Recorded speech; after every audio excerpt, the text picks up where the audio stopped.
who have been. We'll have a few more join as we get into the day. But the purpose of this particular session was really at your request, the people that have become, familiar to us, all of you guys on these calls every week. You wanted the opportunity to just really have an open forum to talk about whatever questions, challenges, issues might be on your minds as a way of learning more about the ID, about yourself, and about how to use it, more practically on a day-to-day basis. Nonetheless, we always start with a check-in to see how everyone's doing and, give any insights and strategies that could help you be more in stride. So we'll start with that again today. And then if you've got some questions about yourself, your ID, or people that you're interacting with and want to be able to relate or work with them more effectively, we'll have time to go through that as we get into the, the balance of our call today. But thank you all for joining. We've got Jim and your colleague, I forget her name, Jim. Rosemary. Rosemary. Hi, Rosemary. Thanks for joining from New Zealand. And we've got Mary and Judy and others from America, and obviously people from Australia. So thank you all for dialing in. It's lovely to see you all here. Let's just do a check-in, maybe in the chat on a scale of 0 to 10. If you want to just capture, what would you be today if you had to sort of just reflect on how in stride are you with your ID and, that sense of being energized by what you're doing, how you're being, who you're being, how you're showing up. What would you say you are today?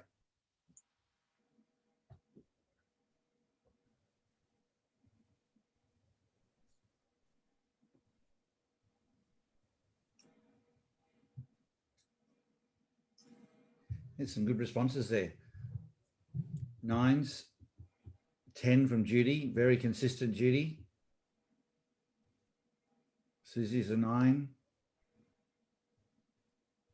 I'm assuming, Rosemary, that's an 8 for you and Jim. Jim's probably a 10 or a 9.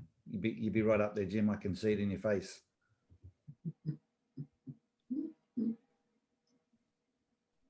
John, wow, John, that's been strong for you. You've been up there for a long time. That's really good that you're so consistent, which is very true. You'll find that with a completer, it takes a while for something, just like it takes a while for something to really get to you, meaning to irritate you, and then the straw can break the camel's back. When you get on a roll, and this is for all of you as completers, for Judy, Mary, John, Mark, this is true for you. When you get on a roll and things are going well, it is quite often the case that you then stay there, and you build that momentum. It just gets better and better. So this awareness, and this opportunity each week to sort of just check in and go, okay, what am I doing? Because whatever it is and whatever the sort of ecosystem around you is, it's really working for you, which is not only good for you, it's wonderful for all the people around you because they're all probably getting more from you than you realize. Has anyone got anything they want to either ask or share about their score? Maybe it's gone down a little bit for you, or maybe it's come up and you want to share what's happened that's maybe helped you do that, or get some insights from the group.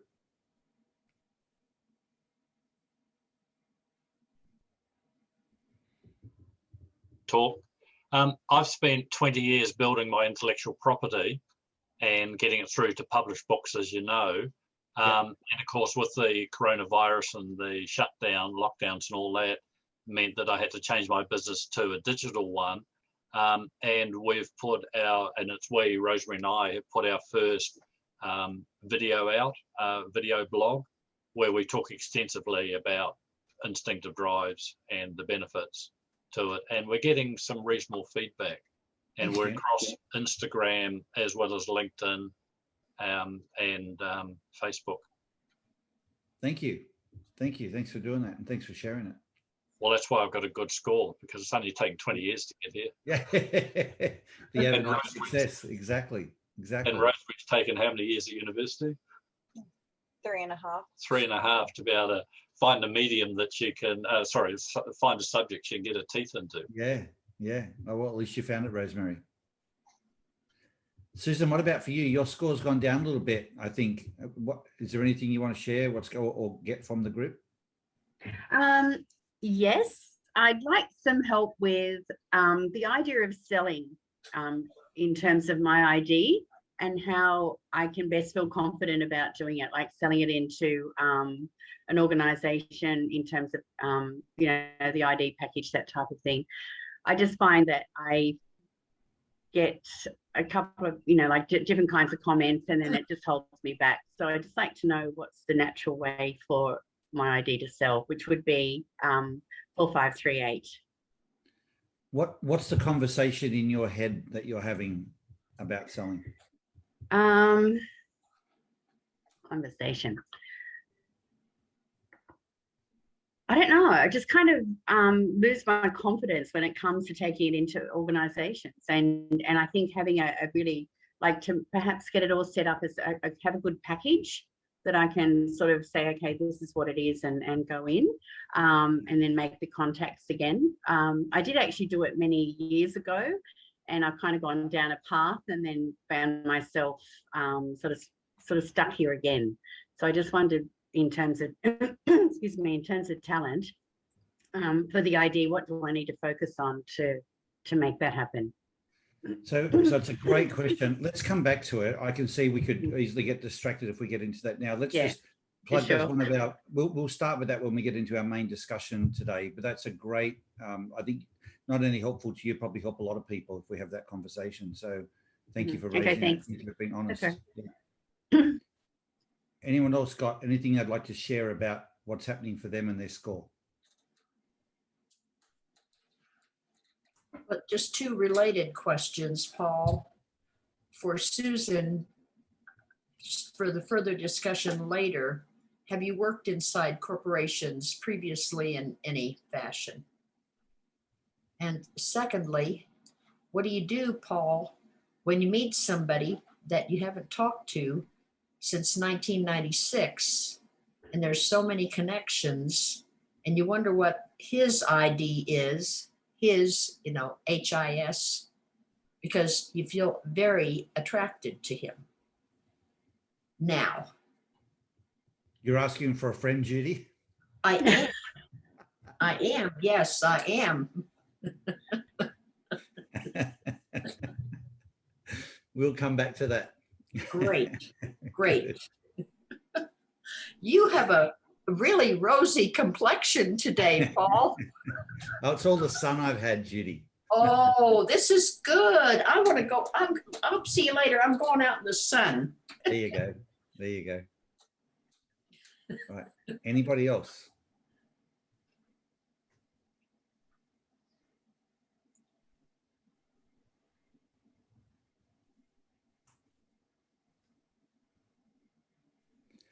Okay, well, if no one's got anything they want to share, maybe something will come up as we get into the discussion.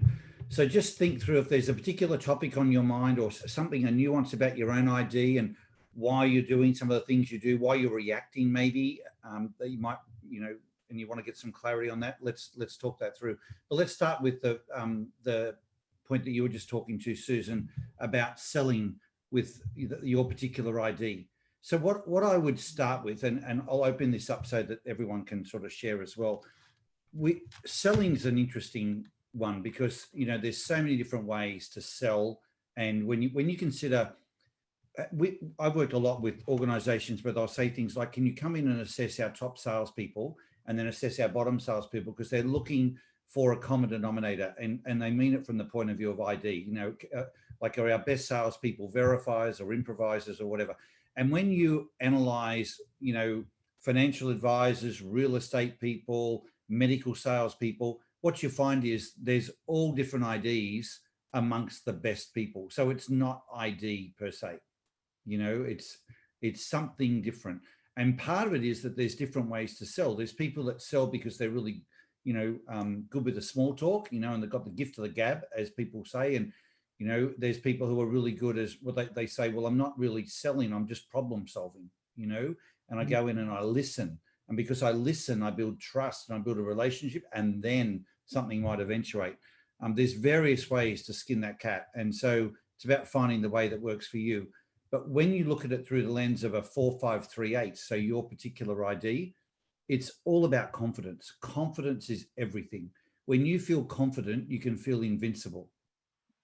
And if you feel anything flattening that confidence, it will always compromise you, whether that's selling or whether that's public speaking. But that's why I asked you, what's the conversation in your head, because there would be a conversation. So it might be, I don't know what it is, but there would be something that's in your head that's speaking to or affecting confidence, that equally when that was to change, it could really empower you to be much more effective, because it's not going to be about the sales collateral you have or the experience you have. It's all going to have to do with the confidence and passion and how like full you are in energy going into a meeting. Because when you're super confident and passionate and coming from the heart, it's not really selling, it's just being you, and you'll have the right effect on people that they want more of you, and that's why they'll buy from you, because they don't even want your product, they just want you. They want keep that connection with you. So can you maybe share, can you reflect on, or can you see that there's a conversation that how would you describe the conversation that you're having in your head? Yeah, sure. I get comments like I'm not bolshy enough, or I'm not aggressive enough, or just things like that. So and I can't be that, because that's not who I am. So I want to stay true to my ID and still be successful with it, and not have to change or be more bolshy, as they say. So I don't know.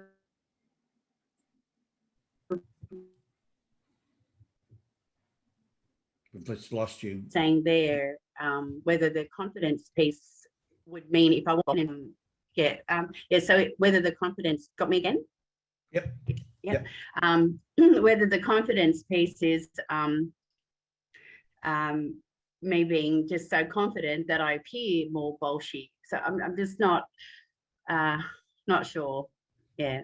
By bolshy, do you mean more harsh, businessy, that sort of thing? Is that what you mean by bolshy? Yeah, sort of more aggressive, and I guess it is that type of things. So yeah, I often just get that criticism, and I'm actually quietly confident in what I'm doing. It's just that it seems like I don't look that way.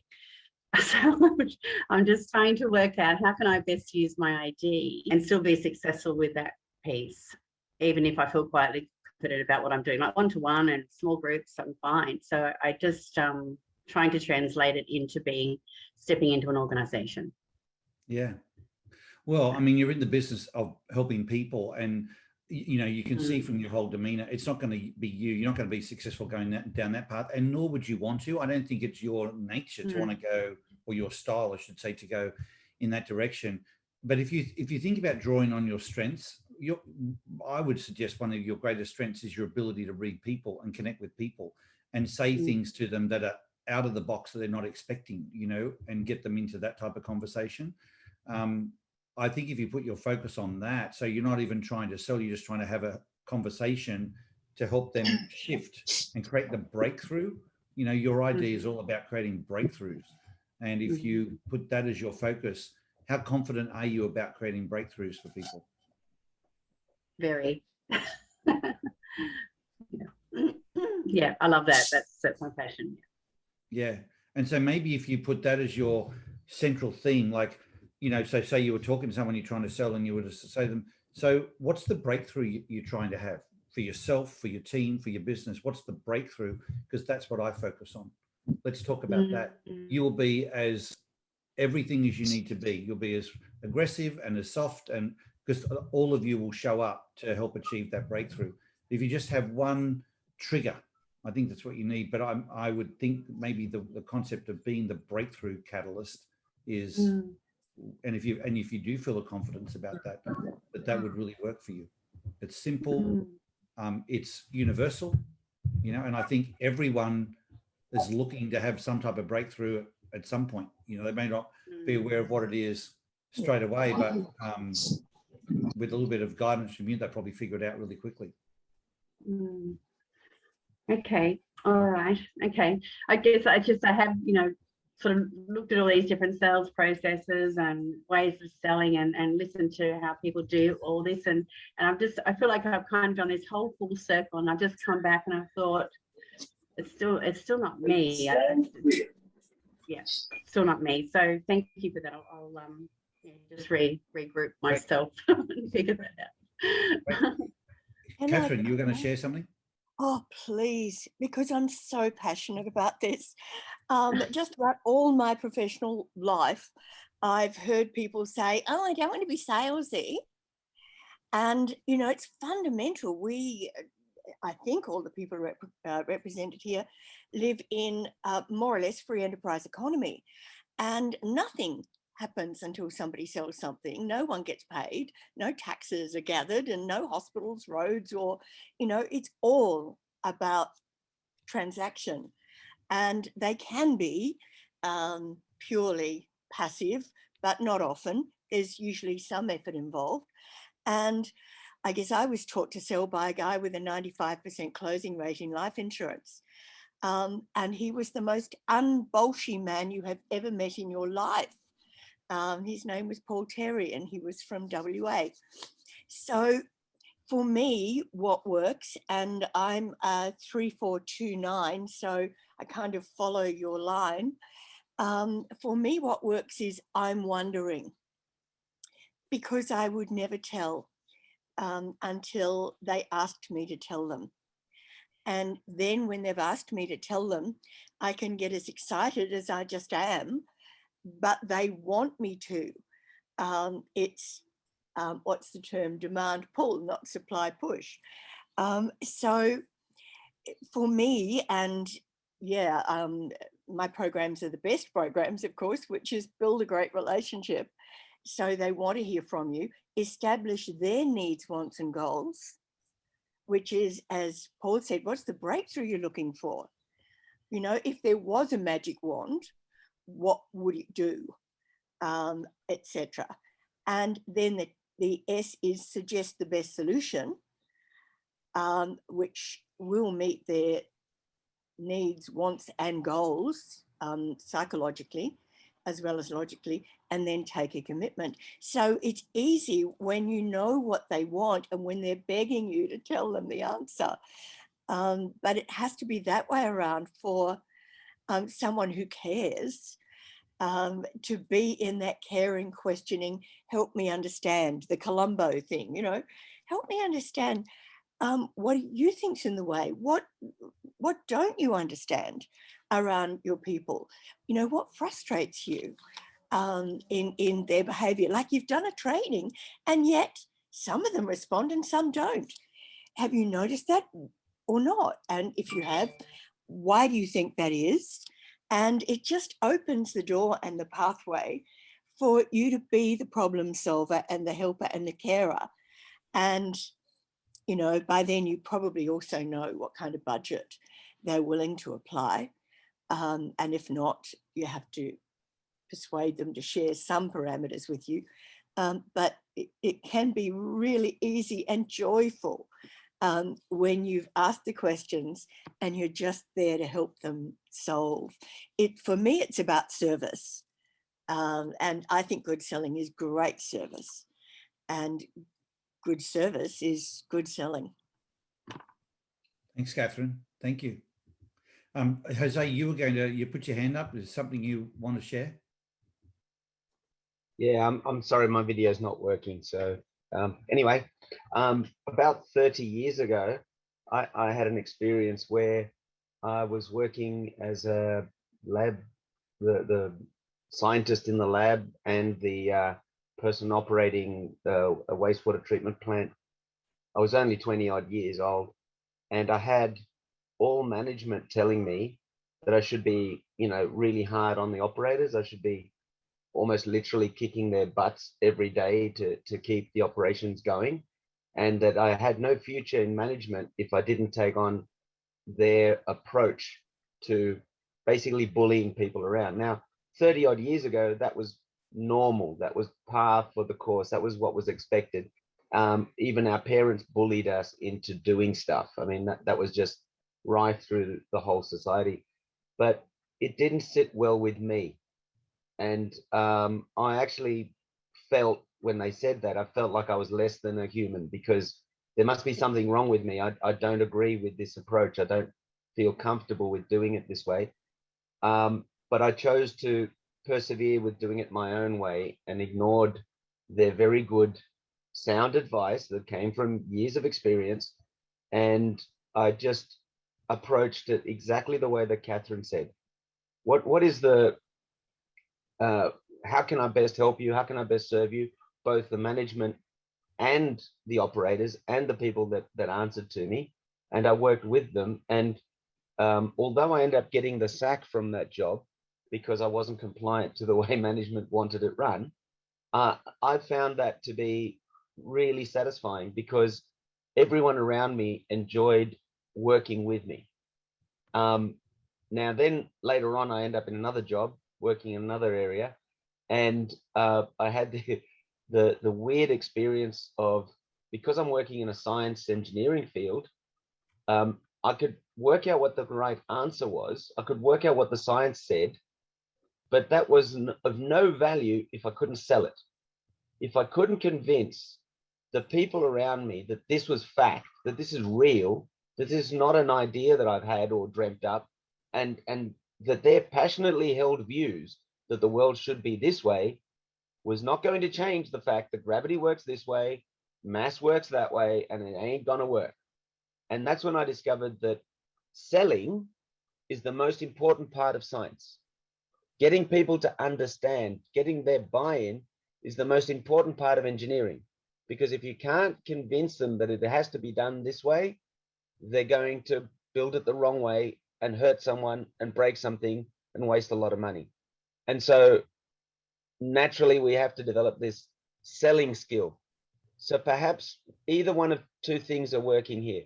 Either you've taken on board somebody who's trying to turn you into them, and you just got to detox that because you are wonderful the way you are. You are perfect the way you are. Just do things the way you do them. It is the right way. Or you're working with people with this idea of what selling is, which is not what selling is. Selling is, exactly as Catherine said, about exchanging ideas and growing people, giving them what they need, even when they don't realize that that's what they need. And the best way to get them to realize it's what they need is by asking them, are you sure about that? Is that how it works? Really? Let's explore that sort of thing. And I don't even have the same ID, but I come to the same conclusion. Thanks very much, Jose. That's really great input, and I think it's very validating for Catherine and Susan, who have got, the IDs that you're referring to. And it's so true. I mean, I often look at, when it comes to selling, I often think the best salespeople are little kids, because when that kid's walking down the aisle of Woolworths and wants, whatever they want, by hook or by crook, they're going to get it. And you watch their complete commitment, their physiology, their total everything is just driven. And they end up, many times getting their parent or whoever's, resisting to go, oh, look, just this one time, and they buy, and I just think that that level of passion, conviction, and frankly, I just think of it as authenticity. They really want what they really want, and it plays out for them. So, to me, it's not around the sales collateral and all of that. It's really about how you show up and that authenticity, and whether you're truly there to be a source of value for the person on the other end. And that value, I think, to me, it's being willing to consider the sale from a multiple of currency. So is being value meaning you're just a listening ear today and there's no money changes hands, it's just make a difference, But if you be that person, it's just a matter of time before they will end up doing something that involves money. But for me, when I'm selling, I have multiple currencies that I get paid in, and I'm very happy to be a person that just makes a difference and it looks like I don't get the sale in terms of what most people would consider the sale, but it's just a matter of time. Paul, Jim. I'll talk to Susan and all of you, but Susan, my profile is 4519. So we're just about twins. I've written a book on sales psychology, and the mistake a lot of people make is they talk. And selling is not about talking, it's about taking your belief in your product and asking the right questions. So Susan, have a think about putting together a collection of questions and use the questioning technique to guide you through a sales process. So it's ask the question, listen to the answer, and then turn their answer into the next question. And you'll find they'll arrive at the purchase. The other one is so many companies have sales techniques, whereas not many people take the time to understand the buyer's journey. So in my book, Revolutionize the Way You Sell and Influence People, I've written about the buyer journey. And in terms of serving, if you're a servant to their needs and you take them on their journey, then you're not selling, you are counseling. And I love the word counseling because counseling is selling. I would, so thank you, Jim. I mean, it's just great input from all of you guys that makes this really rich for, as I said, not just Susan learning, but for all of us. The other thing I would add, I used the word breakthrough before, Susan, but for improvisers, I think there's a magical word that comes from your heart. Like, it's very congruent with an improviser's way. And I don't find it as often in selling. And I love going there myself. I find it very exciting, which is imagine. You know, what can you imagine? Because imagine, I think there's a lot of selling that gets done that's really order taking or problem solving, but it's very much in the here and now of dealing with what is today's problem or the issue that the client has identified for today. But I love helping a client see the possibilities of tomorrow and imagining what that could be, you know. And I think that's the world of an improviser, like very natural. I'm not saying no one else can do it, but when you talk to them about, so let's just imagine for a minute, like what could be, and you go down that path, that's exciting for you as an improviser, which means you're going to bring the best out of yourself to give to them, regardless of their ID, you know. But I just think it's a really great word to play with. And so when people like Jim and Catherine and Jose are sharing their, you know, suggestions and some of the questions you could ask, maybe some questions around imagine, you know, and that idea of exploring future possibilities would serve both, because it's the questioning technique, which I think works for your type of ID. You're more of a questioner than a teller as an avoid verifier, and you're playing into the future possibilities, which is really exciting for an improviser. There's just something about that word imagine, you know, for an improviser. It's just a really electrifying word.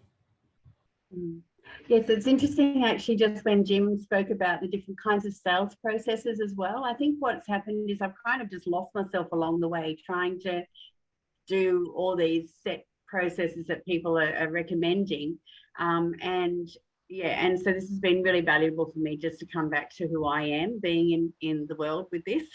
So thank you everyone for your comments. It's very, very valuable. Thanks. You're welcome. You're welcome. So just to explore that, is there anyone else who's got something around selling that is on their minds, maybe a different ID or a different issue that you'd like, whether it's for you or someone that, you know, you're trying to help sell or something? It's a really interesting topic that people, you know, throughout the world always struggle with. For some people, it's still a dirty word, you know, something that they never want to go to. And yet, as I said, you can have all the best ideas, but if you can't get other people to buy into them, there's an issue there. And we all sell. I mean, we all sell at some point. And are all the time. Absolutely. And can I share something that's counterintuitive for me? Because I'm listening to the beautiful words around passion and authenticity, Paul. Thank you. And, you know, the imagining most certainly, but I do know that at many times in my life, I've had a fear of failure, a fear of rejection, a fear of abandonment, which is very difficult to deal with when you're out selling. And I think life got a whole lot easier for me. And I think this is also part of the ID journey. When I became detached, it's like I'm there to be of service. I'm there to help as much as I can, and I will give everything I have to give in service. And if you don't want that, that's fine. That's okay. Because it's just going to help you find the one that you do want, and me find the people that I'm better off serving. because everyone needs something different, maybe. So, like even this book, which we're launching on Friday night, tomorrow night, the only way I could get to finish it and send it to the publisher was by going, okay, I've worked it out. I don't care if nobody buys it, right? And that level of detachment, service with detachment, love with detachment, without a hook, right? Without that need for you to buy, without the, as I once heard someone say, you just let them know that you've got your hands on their money, right? It's the antithesis of that. It's, I will be passionate about what I can offer, but if I believe it's right for you. If I believe it is not right for you, I will tell you in an instant. And we can explore some other alternatives maybe, but I want what's best for you. I don't want to get the sale at all costs. I'd rather have no client than an unhappy, unsatisfied client. Yep. So that's helped me a lot, that detachment. That's a great insight. Thanks, Catherine. And if I could share with you, Susan, what I was feeling in my body when you first started and you said, I'm having a problem with going into corporations and I don't think I'm ballsy enough or something like that. And the energy just didn't feel good. And I felt like this feels uncomfortable. It doesn't fit. And then as Paul asked you some questions about breakthrough or something, I could feel the shift as you suddenly, something happened. And I wanted to go, Susan, could we get to know each other a little better? Could we have coffee? I'll come over. I'll bring the coffee. That's how it felt because your energy shifted so much. Thanks, Judy. Yeah, it was actually a relief, I think, when Paul said that, because like I said, I've been trying to do this sales process and yeah, it's pulled me off stride. So you're quite right, Judy. Yeah, in terms of my energy, definitely. Yeah. It's a relief to think I can just do it my way. Yeah. Thank you. Well, And I'll have a coffee. I'll have a coffee if you like. Energy. Wow. Is there someone with a totally different ID that also has an issue around selling or has found a way to have a breakthrough for them with selling? Hey, Paul, can I maybe give you a slightly different perspective? And this is definitely a verifier's perspective, so bear that in mind. But, I've kind of really dug into the world of sales and marketing just as a side thing over the last couple of years. And the thing that I find really connects me to people who are selling is their story, is their why. I find that if I can't connect to their story, then I'm not going to buy. And you can hear it in people's, their tone of their voice, etc. That whole point about being authentic, being your true self. If you listen to someone long enough, you'll know whether they're being their true self or not. And so I've found from a buyer's perspective that if I can connect with the person and they're solving a problem for me, I'll buy from them any day of the week. But I've got to see that connection to their story. There's a lot of buzzwords around it, but it's typically a person's backstory or their origin story, why they are where they are right now. Why have they created this service, this product, and what can it do for me? It's really good. Thanks, Grant. I think hello everyone. I'm Amanda's husband. Thanks for having me. And just a quick comment. I just want to let you know this has absolutely changed our lives. Even though this is my first session I've ever joined, but You really do. I'm a real human being. I'm not out of a Harry Potter novel. No, I exist.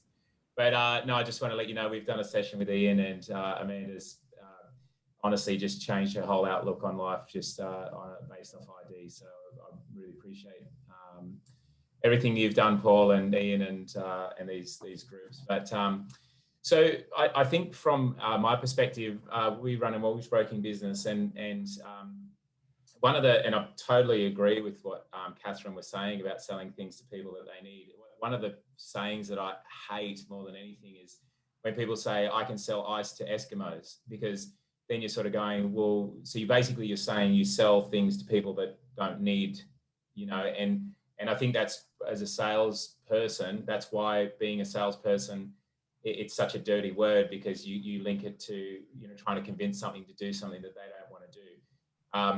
What sort of works for the mortgage broking industry is it's all about just being there at the time of need. So, you know, where we would get the bulk of our clients would be from real estate agents, talking about selling ice to Eskimos, but real estate agents and financial planners and accountants. So we really get them at the point where there's a need, and then we're providing them with a solution to that need.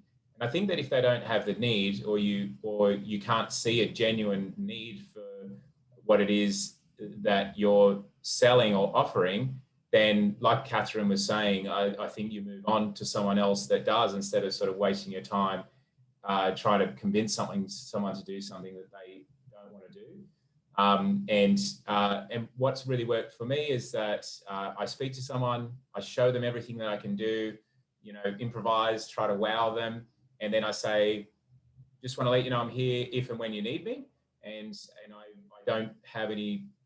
I used to follow up a lot, and I found that people would get annoyed because they're like, well, I'm not ready to talk to you now, leave me alone.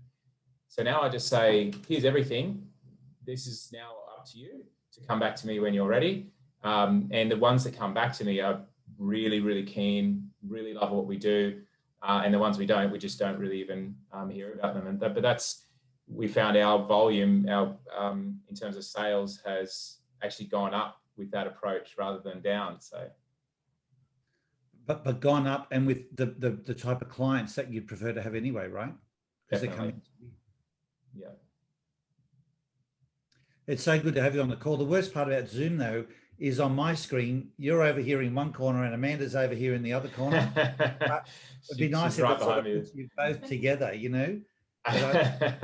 Amanda, you're beaming. We're so proud to have you both here, and it's just really lovely to hear the feedback of, you know, how and you're so open about it, just how much you two have grown individually and as in your relationship. You know, Amanda shared a lot with us, and it's been so helpful to her, but you're just the best example of how opposites can really attract. And then if you have that awareness, and I think the really key part is a respect for the differences, you can have just a really powerful, dynamic relationship. And it's kudos to both of you for, you know, caring enough to explore that path, because you can see it all over your, you know, your energy is just really awesome. Awesome. He finally joined Paul. He had to be 10 minutes late, right on the last minute. He had no meetings. I asked Ian, is it okay that Joe joins? Like, yeah, 10 minutes later he was in. So, but yeah, finally joined. He exists. That's great. That's great. It's great that you're here. You know, the other thing that was occurring to me, just to maybe finish off on sales, then we'll deal with your question, Judy. When I think about myself, and I have a pretty good track record selling, and I do sell into, you know, the highest level in business. But when I think about what I'm taking in to sell, I mean, it's like anything and everything, but a big part of what I am willing to sell, but I'm very precious about how I sort of give this away, is my network. Like, if I've got people that I think can help this person or situation better than what I can, I'll introduce them to people each and every day that, you know, could be really significantly beneficial to them. So I think when people think about having sales collateral, and, you know, obviously I make my money, so to speak, from ID and helping transforming organizations and the people within them. But if I can also help them by introducing them to people that could be great new talent or part of their ecosystem that could expand or accelerate what they're doing, that's a big part of my collateral, you know, is just the network I have at my fingertips that I'm willing to introduce them to. And probably 90% of the time I don't. But I think the fact I'm willing to go there, it keeps me honest. It keeps me thinking laterally about all the different ways I could help them, rather than the conversation just being about one dimension, which is the product or service that I'm offering, you know. So I don't know what else you might consider in your toolkit, but you know, I know you also have a pretty decent network, Susan. And if, you know, in terms of, like, it could be they've got a bad back and they need a good surgeon, good chiropractor, good exercise physiologist, but just introducing them to them, but with care. So like taking them there, or putting a phone call in to, you know, make sure they can get in, or checking in after they've been to make sure they're like genuine care. That I think I shared with you one time, a friend of mine that said, I'm going to help someone, I'm really going to help them. And I'm like, what would you do if it was your best friend? You wouldn't just refer them to a physiotherapist. You would probably go further than that and set up the meeting for them and take them there and follow up afterwards. So I try and think, what would I do if they were my closest friend? Because they're probably going to become that, you know. And most of my clients, we're really good friends, and we carry on like friends. Like this morning, I've got a guy who's out on a golf course texting me back and forth, and he's left. There's nothing in it for me money wise, like he's not employed anymore, but he's a friend, and I'm like, I'll treat you like this whether you're employed or not, because it's just about our friendship and adding value and making a difference. And at some point, he might or might not have a role where he might, you know, do something that pays money again. But I love the idea of thinking of them as friends and treating them accordingly, and then opening up my network to them that could help, because it just adds more currency to the equation. All right, let's come back to you, Judy.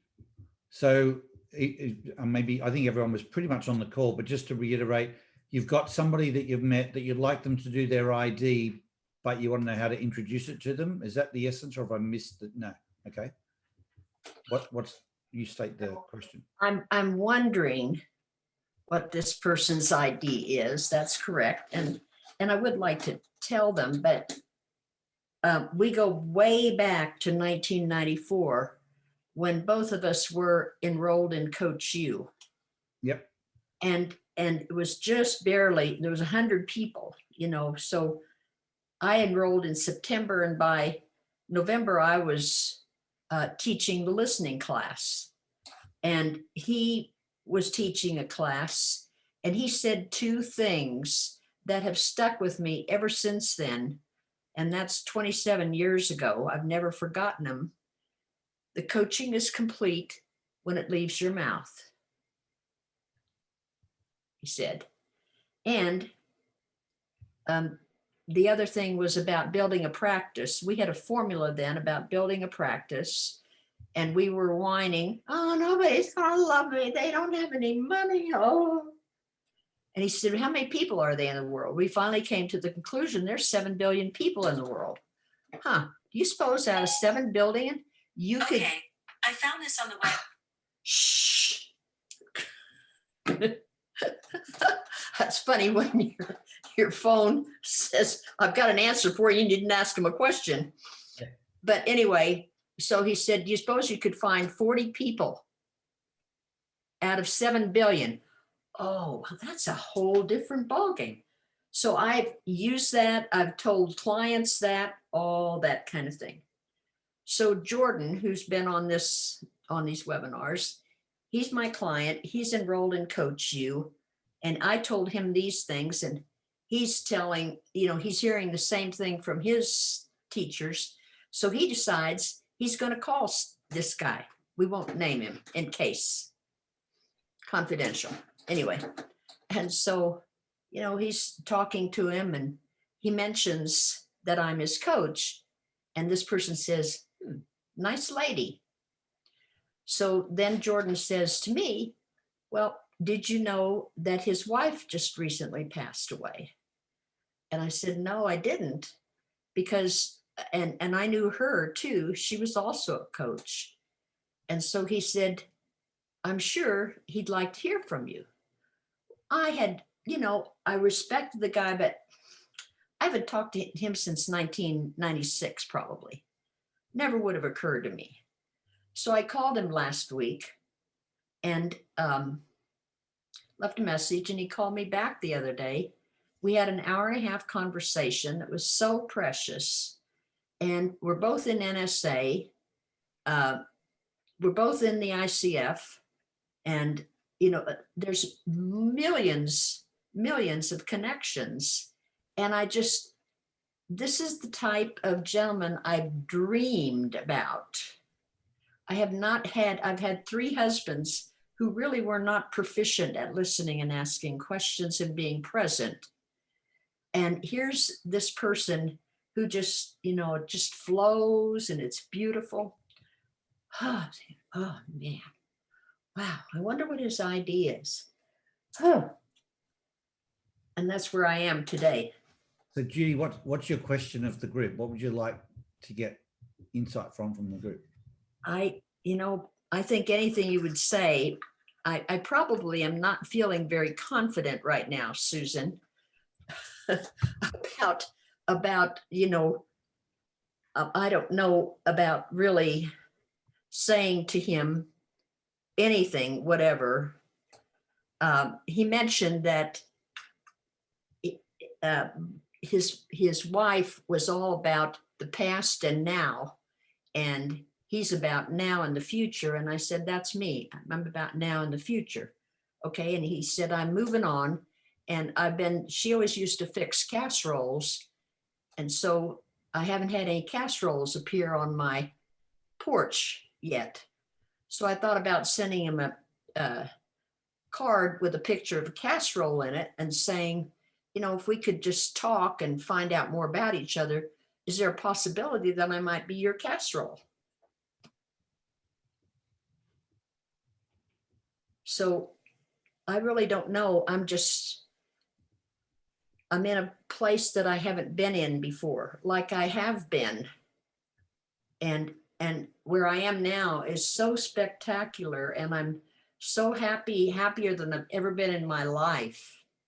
And people are just coming to me, they're just flocking to me for business. And I thought, if they're coming to me for business, and there's all these great, mostly guys between 30 and 50.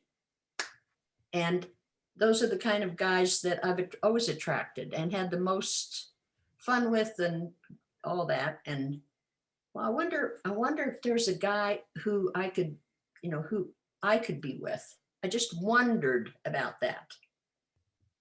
And so anything that anybody, Jose says this is exactly how the universe works. Thank you for reminding me. I do know that. I had temporarily forgotten it. Thanks, Judy. Does anyone have anything they're sitting on they'd like to share with Judy?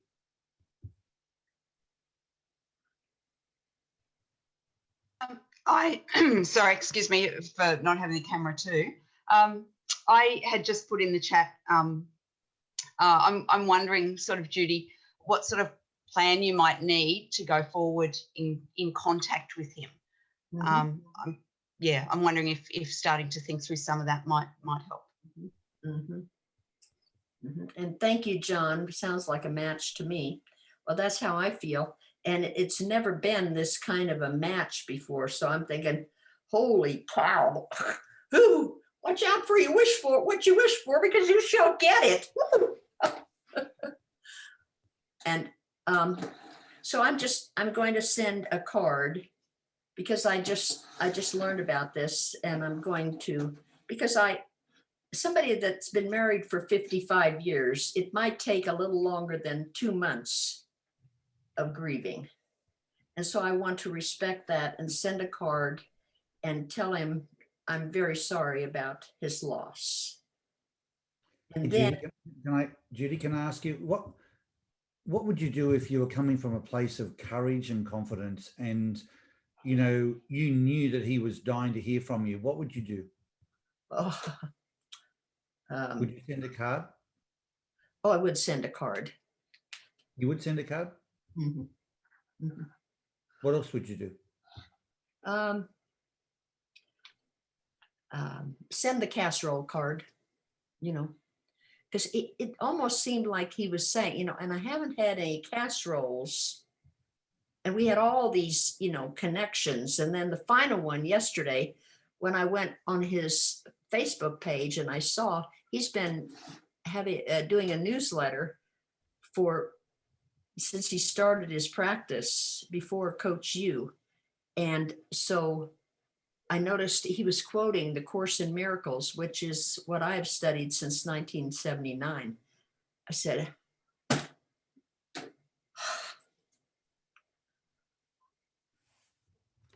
You know, I remember doing a program a couple of years ago, and one of the insights I got that just was so just impactful to me was we don't get what we need, or we don't get what we want. We get what we vibrate. right. Yes. Right? And so if you vibrate fear and anxiety and trepidation, he will probably react that way. And so playing small, playing safe, all of that vibrates that. And I've found it staggering that when there's things that you fear, and so you're trying to take a safe path, or even procrastinate, if you take a different perspective and go, okay, if I came from a place of courage and confidence and knew the person was going to be like totally enthralled and wanting to deal with this, how would I approach that then? And I take that approach, it's blown me away how the person has reacted with that approach, with that reaction, you know, like nothing like what I would have expected before. And I'm sure it's got everything to do with what I'm putting out and what I'm vibrating. So I'd really encourage you just to think, okay, if imagine he was sitting there on the end going, Judy Saber, my God, I've wondered how she's going. I would love to talk to her. What a connection to rekindle. You know, how would you act then? And when you reach out with that energy, you will get the best possible reaction from him, knowing that still may not be what you were expecting it, but that doesn't mean it wasn't the best he could give, or that it wasn't meant to be, because it will be exactly what it is, as I said, it will be exactly as it's meant to be. But you know, then you've done it from your very best place if you come from a position of courage and confidence. But it generally, these sort of situations, and I say that for all of us on the call, regardless of what we're dealing with, there are things that even today, there'll be a phone call we either need to make or take, or an email we need to write or react to, that, you know, we think, okay, how am I going to deal with this? Am I going to deal with it from courage and confidence, or from fear and anxiety? And it completely changes the way you show up, and therefore the way the other person will react back to you. And I think I really have been doing that. You know, we talked about Augmandino when we were on the phone, and I asked him if he had ever heard the God Memorandum. I said, it's on YouTube, you know, you can easily find it. He said, well, I'm not really that good with finding, I'll probably find it. I said, would you like it if I would just send you the link? He said, yeah, that'd be great. So I sent him the link. And so I feel like I've done everything, and I don't feel that I'm coming from fear of anxiety. Probably it's like, I mean, I've waited my whole lifetime for this, and said many times, I feel like my next relationship will be the best one of my life. And so, you know, when it's staring you in the face and you say, ah, so I really feel that I have been coming from confidence and courage, and just maybe the sand is a little bit, you know, this way, and I just haven't got my footing completely. Did you see the comment from your good friend Mary in the chat? I think it's really cool, Mary, what you've said. Judy, you did say you were wanting some new experiences. Here you go. I mean, you're maybe being given something on a platter here. I would just say to you, as a completer, and particularly as a strong completer, don't get too far ahead of yourself. You know, one of the vulnerabilities of a completer is to play it all out and get into the how. Ian and I have this conversation all the time, and he'll often say to me, oh, I've got to stop myself because I'm getting into the how and playing it out instead of just staying with the moment of just the brainstorm or the newness or whatever it might be.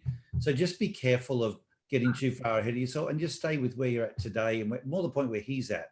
because it probably won't work if you play it all out and he feels pulled along. But if you just share each moment and be present to each and every interaction and, you know, evolution of that, probably be a wonderful experience for both of you. That's very helpful, because that works. Just, okay, what am I to do right now? Oh, this. Okay. Thank you. Thank you all. You're welcome. You're welcome. All right. We've just got a few minutes left. If anyone's got something on their mind they particularly like to raise. Paul, we started off talking about children and doing IDs, delivering IDs for them.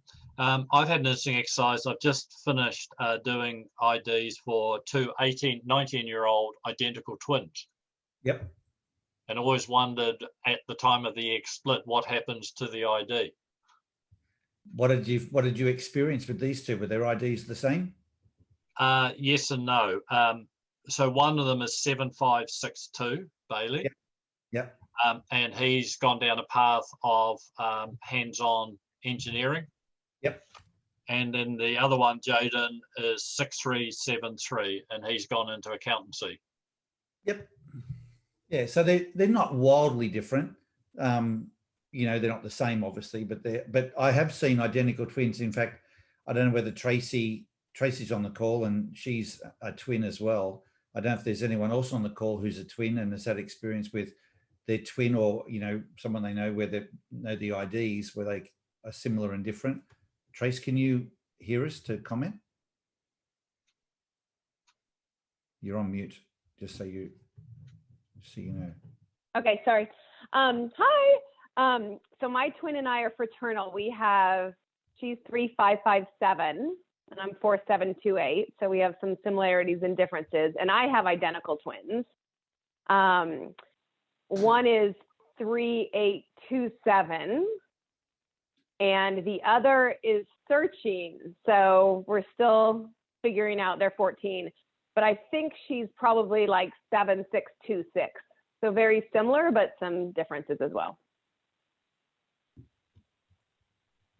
And the way they operate is certainly different. The issues you deal with are different, right, Trace? Oh, for sure. For sure. And it's funny to watch them deal with them, right? They get along in so many ways because they're very similar in, like, they're very both athletic and physical, and there's so many things they're similar in. But when they fight, you can just see that verify, avoid, verify. And the three just walks out of the room every time, just leaves every time, like can't even have an argument. The other one's still arguing, still trying to make her point, still trying to convince her, and the other one every time. So that's where you see it the most, is when they're in debate or discussion with each other. The verify just wants to explain, and yeah, the other one can't even take in more information. Yeah, mine are much the same. I've got fraternal twins, boy and a girl, and my daughter's 4376, and my son is 7562. So it's yeah, quite interesting, just where they, you know, Aiden wants to question, and because Susie's like, nah, stop going there. So you might, I just want to be careful. Do we miss the point of your comment or question? Were you just asking for whether IDs of twins identical twins especially would be similar or different, or was there some other point that you were alluding to? Well, the point was their mother said they're identical twins, but they're so different. And I said that's because of how they interact with the world through their ID. So when we did the ID profiles, that gave us the answer why one of them is hands-on and the other one is hands-off in theory. But they were very close as twins. They even had their own language, so they spoke their own language for years, separate from the English language that they had to learn. Wow. And they left home together, and they're now flatting together. And one of them's trying to bring a partner into the relationship. So there's all of that dynamics going on as well. But it's interesting to deal with identical twins that, you know, they're identical and how they are different but the same. Yes. Yeah. And there will be lots of things they share that are incredible bonds that only can be with the twin. You know, Tracy and I have had lots of conversations on that, and yet there's still these really significant differences that play out as well. Well, I'm married to a twin, and they're not identical, but their bond is stronger than my marriage at times. Right. And I've finished 50 years. Well, not finished. I've completed 50 years of marriage, but even so, the twin bond is stronger than my marriage relationship at times. Wow. Yeah. Yeah. We can understand that. Yeah. Well, guys, we've come to the end of the hour. Once again, it's been a really fun and stimulating conversation. It's really great to have had all of you on the call. Joel, it was great to see you finally show up and, you know, get to know you a little bit better. And, you know, to all of you who have shared today, whether it's through your questions or your comments back, it's so helpful to all of us. So thanks again. Have a great rest of the week, and hopefully we'll see you again next week. Take care, everyone. Thanks, everyone. Thanks, everyone. Thank you.